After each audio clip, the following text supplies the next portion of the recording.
Y sobre este tema tan importante para la fe católica el día de hoy vamos a conversar con el decano de la Facultad de Filosofía y Ciencias Humanas de la Universidad Antonio Ruiz de Montoya, el padre Rafael Fernández Hart, que ha venido aquí para conversar con nosotros sobre este tema tan importante. Muy buenos días, padre. Buenos días. ¿Qué significa para el catolicismo este hecho tan importante el día de hoy? Bueno, significa que tenemos, literalmente dos santos nuevos y que por lo tanto tenemos en la santidad modelos, ejemplos, ¿no? Yo creo que no, que habría que evitar quedarse solamente en la persona, ¿no? Y idolatrar de alguna manera a una persona o dos personas en este caso y ser capaces de ver en ellos una propuesta de la Iglesia de ejemplaridad. Son maneras de vivir el Evangelio, maneras de vivir el Evangelio muy cercanas, a pesar de que son santos, y que nos permiten acceder también a una vida cristiana en este tiempo, en este mundo complejo, porque ellos fueron santos en mundos hasta cierto punto bien complejos, ¿no? Años 60 para Juan 23, años 80 hasta casi el 2000 o 2005 para el caso de Juan Pablo II, ¿no?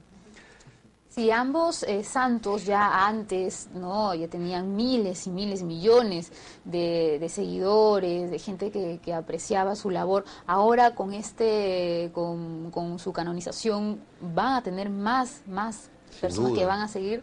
Sin duda, y te será oportunidad también para pedir intercesiones, ¿no? Efectivamente, yo creo que había una intuición, digamos, del conjunto de los fieles, ¿no?, del hecho de que había en estas personas un modelo, ¿no? Y por lo tanto hoy estarán pues felices, sobre todo celebrando. Yo tengo igual devoción por Juan 23, incluso si no lo he conocido, ¿no?, porque no había nacido todavía cuando él falleció, cuando él convocó el Concilio Vaticano II, pero con todo, por las cosas que uno lee, tiene biografías, hemos leído todos biografías probablemente en algún momento de Juan 23, uno concibe que ya desde que estaban en vida tenían una serie de rasgos, ¿no?, que hablaban de un camino a seguir. Y bueno, hoy la Iglesia institucionaliza eso, formaliza, digamos, esta intuición de muchos fieles, ¿no? Y como dice el Papa Francisco, que han sido santos en momentos difíciles, en momentos muy complejos, históricamente hablando, pero supieron estar ahí frente a la historia para vivir y acercarnos, digamos, al Evangelio, ¿no? Usted habla de la diferencia de años, ¿no? Cierto. Un papa es más antiguo que el otro, pero siempre ha tenido más cariño, creo yo, al Papa Juan Pablo II. ¿Por qué cree usted eso? Bueno, quizás porque es el que hemos conocido más. Yo creo que hay una diferencia, bueno, obvia, pero muy clara. Es decir, estamos hablando de un pontificado de 27 años en el caso de Juan Pablo II, en el caso de Juan 23, un pontificado de apenas 5 años. Ahora, eso ya es una gran diferencia, porque 27 años hace que haya toda una posibilidad de desarrollar mayor dimensión institucional, hace posible que se le conozca más también. Al mismo tiempo, con un pontificado tan largo también se expone más, es decir, el hecho de que uno esté tanto tiempo a la cabeza de una institución hace que se exponga más. Y por otra parte, sin duda es mucho más cercano en la historia. Entonces todos esos elementos hacen que tengamos más cercano a Juan Pablo II. Además, como sabemos, visitó al Perú en 2 oportunidades, ¿no? La primera fue la visita pastoral, me recordaba hace un ratito, el año 85, y la segunda el 88, pero la primera fue una visita pastoral. Entonces todo esto hace que tengamos mucho más reciente en la memoria al Papa Juan Pablo II. Por otra parte, yo no quisiera dejar de mencionar que Juan XXIII fue el Papa del Concilio Vaticano II, el Papa que decidió abrir las ventanas de la Iglesia, diciendo algo así como: es necesario que la Iglesia vea hacia el mundo y que el mundo vea hacia el interior de la Iglesia. Y con esto además abrió la institución eclesial a todo el mundo, ¿no?, con frases muy profundas y que después han retomado otros papas, ¿no? Diciendo, por ejemplo, fue uno de los primeros quizás que dijo que quería una iglesia, o hablaba de una iglesia de los pobres. Entonces ya Juan XXIII iba marcando una serie de pistas que de alguna manera hemos ido encontrando en otros papas también. Y se le conoce como el Papa Bueno, el ¿no? Papa A bueno. diferencia del Papa Peregrino. El Papa Peregrino, el Papa Bueno, que ha visitado más de 100 países. Más de 100, ¿no? sí, creo que eran 120 países, ¿no? Tenía una actividad diplomática muy grande. lo que le ha permitido estar en mucho contacto con gobiernos. Ha sido un papa muy mediático, muy presente en los medios de comunicación. El Papa, bueno, el Papa Juan XXIII, precisamente por su periodo también mucho más corto, ha sido un Papa más discreto en ese sentido. Tenía bueno, le tocó, sin embargo, también un tiempo difícil, porque le tocó toda la etapa de la Guerra Fría. Y ahí fue un papa con mucha experiencia diplomática. Él había sido enviado tempranamente como nuncio a París, donde la situación no era sencilla. Y allí, bueno, precisamente era un papa diplomático probablemente por su simpatía, era un papa muy carismático. Bueno, los dos han sido papas muy carismáticos, los dos han sido realmente con mucha capacidad de dialogar. Pero efectivamente el papa bueno era un papa que tenía espontaneidad, y que tenía una especie de capacidad para abrirse al mundo. Pero con esto digo también que el Papa peregrino va siguiendo un itinerario de apertura al mundo, ¿no? Quizás una de las cosas que conviene en ese tiempo recordar y profundizar, sin duda alguna se me ocurre, es el Concilio Vaticano II. Documentos del Concilio Vaticano II que fueron pensados como un concilio pastoral antes que dogmático, ¿no? Muy intuitivo el Juan XXIII, porque descubrió que lo dogmático a veces nos separa, a veces hay más facilidad para enemistarse, pelearse. Lo pastoral era como la apertura y el diálogo. Y creo que en ese sentido, ha habido una continuidad. En ese sentido, porque en otros rasgos vemos que ha habido grandes diferencias también entre estos dos papas. ¿Y por qué demoró tanto su canonización, ¿no? Más de 50 años, en cambio 9 años de fallecido del Papa Juan Pablo II, ya tenemos a los dos ya santos? Sí, es cierto. Bueno, en este caso creo que ha habido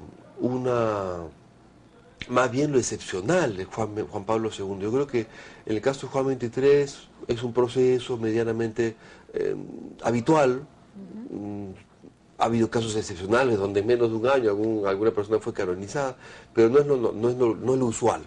Lo usual es un proceso como el de Juan XXIII, donde hay un periodo largo de exploración. Porque también se le ha comprobado un milagro. Se le comprobó un milagro, que lo hace beato, se esperaba un segundo milagro. Francisco decidió que no había necesidad de más milagro, precisamente por todo el conjunto de su vida, etcétera.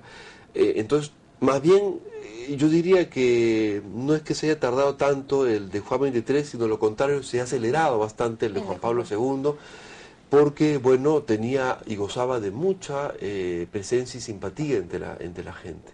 Simpatía también que tiene el Papa Francisco ahora, ¿no? El Papa Francisco ahora, sí, muy simpático. Que ha abierto también la mente a un montón de personas que lo ven diferente. Diferente, es un Papa con mucha apertura, sin duda. Aquí tenemos 3 papas carismáticos ahí, ¿no?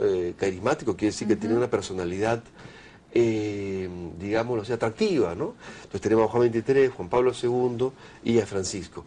Lo curioso es que aún siendo carismáticos, son diferentes, son realmente diferentes. Y ahora, yo quisiera decir también una cosa. Es verdad que tenemos aquí dos santos, pero habría que ver algo que comencé diciendo.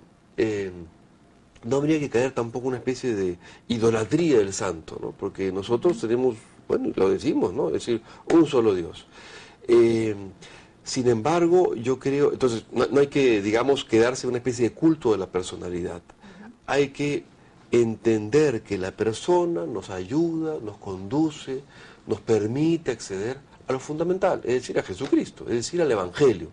Esa es nuestra fe. No el fanatismo, algo así. No el fanatismo, pero creo que, y bueno, en ese sentido hay que tener también una discreción. Creo que no hay que ser tampoco y hacer aparecer a la Iglesia como triunfalista. La Iglesia tiene sus dificultades, estamos una institución que está pasando algunas dificultades también, y hay que ser muy objetivos y honestos.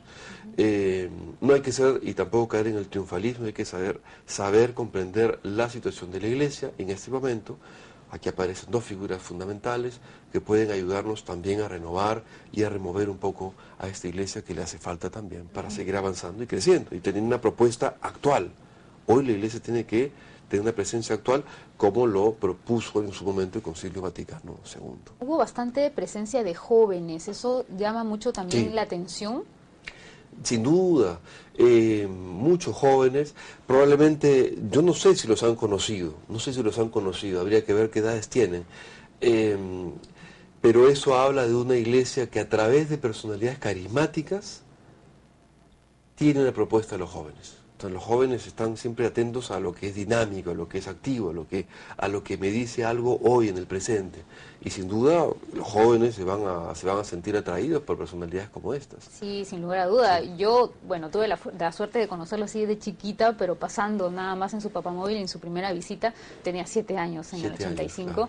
Y fue muy bonito, muy, muy bonito. Fue una experiencia muy importante, ¿no? El papamóvil, bueno, que sabemos que tuvo que ser una medida casi de seguridad, ¿no? Porque claro, el Papa luego expuesto, del atentado, ¿no? Luego del atentado. En su caso, el Papa... Digo el papamóvil porque aparentemente eso lo distanció un poco, porque era más bien cercano. Juan Pablo diferencia II, ahora del Papa Francisco. Que es más bien espontáneo, ojalá y rompe los protocolos, sale, saluda. También Juan XXIII rompía protocolos, parece ser, salía, se iba, había que estar ahí detrás de él porque se desaparecía. Y lo que iba a decir es que así como, bueno, papamóvil por una parte, y por otra parte, en la época de Juan XXIII, cosa que no hemos conocido los jóvenes, bueno, que sumo ahí. Sí, también, por favor. Juan XXIII usaba al principio, bueno, lo que se llamaba la silla gestatoria, ¿no? Su predecesor lo usaba todavía, que era una silla sobre la cual se subía el Papa y era cargado en digamos, una silla como un anda, digamos, ¿no? Juan XXIII desaparece esa silla gestatoria y caminaba ahí ligerito entre la gente, como era de baja estatura, a veces se le perdía uno.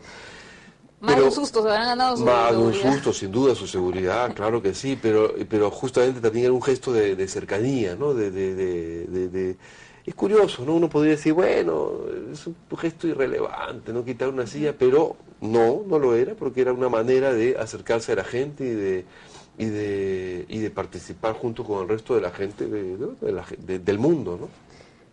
Son maneras de estar en el mundo, ¿no? El Papa bueno y el Papa peregrino. ¿Qué mensaje final le daría a las personas este día tan especial? Yo diría que, bueno, hay que ver a estos santos como personas que son modelos, no solo acercarse a ellos para pedir favores. Tenemos una religión que a veces se puede perder en solo pedir favores. Sin duda, son mediadores, creemos en nuestra fe que son mediadores, pero no se trata solamente de pedir favores a través de ellos o pedir favores a Dios simplemente. Se trata de encontrar a través de ellos ayudas para transformar nuestra vida. Y tenemos que transformarla nosotros, no solo esperando que Dios nos haga las gauchadas o los favores. Nosotros tenemos que hacer la transformación. Y agradecer también. Y ¿no? Agradecer cuando recibimos efectivamente de Dios gracias especiales.